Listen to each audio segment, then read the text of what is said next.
Hey, my name's Woot. Welcome to the channel. Let's talk for a minute about being a digital artist. I've always wanted to be a digital artist, but it always seemed like this insurmountable goal. I mean, there's expensive technology that you have to buy, and then there's like talent that you need to have, and I didn't have either of these. Now, I did save up, and I eventually got myself a nice display tablet and proceeded to almost never practice at all and thought that that would get me where I wanted to go, and obviously it didn't. So I ended up selling my digital tablet and got rid of it. Then a few years later, I decided to pick up digital art again, but I didn't want to invest a huge amount of money in a digital tablet.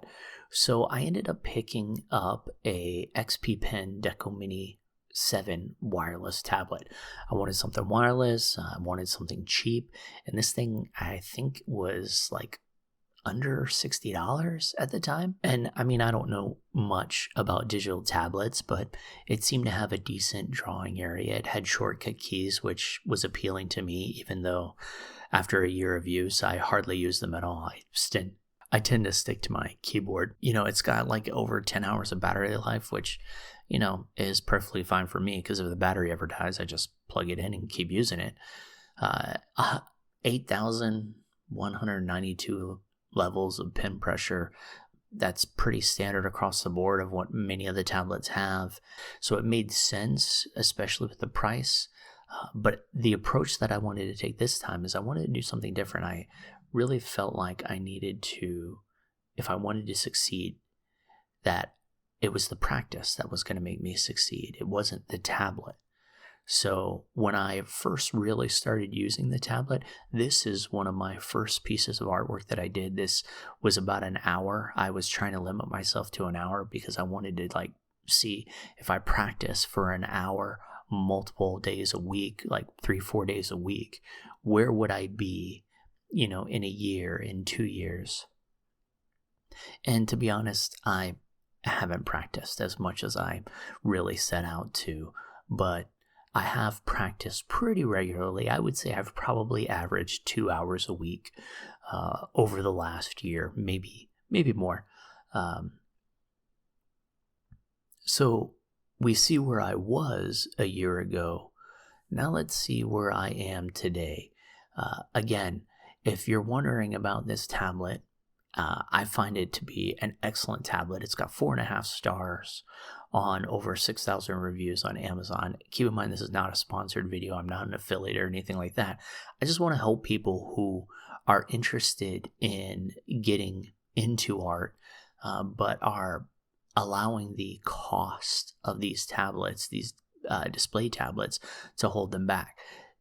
I wanted you to see that there's an option out there that you could pick up for a reasonable cost, and it absolutely could be something that you can create some pretty artwork with. I think, what I've done. So I limited myself to about an hour. I think I spent like an hour and 10 minutes on this.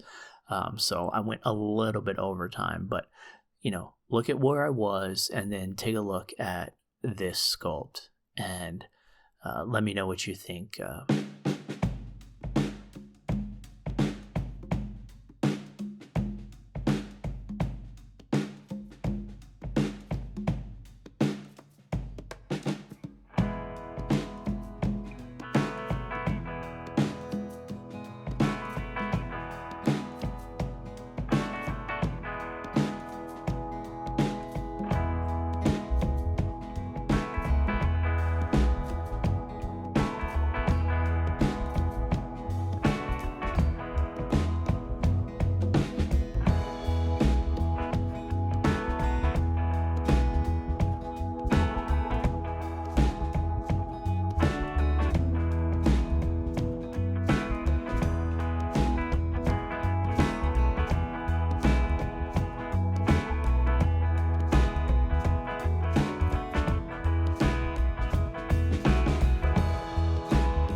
If you have found this video helpful and it has inspired you to reach for that goal of becoming a digital artist, please let me know in the comments. I'd love to hear about your story, and because I mean, we all start somewhere. We're all just continuing this journey of trying to be an artist, and you know, if this has been helpful to you, I'd love to hear about it. Thanks for watching the video. If you would consider giving it a like, I would appreciate it. Have a great day.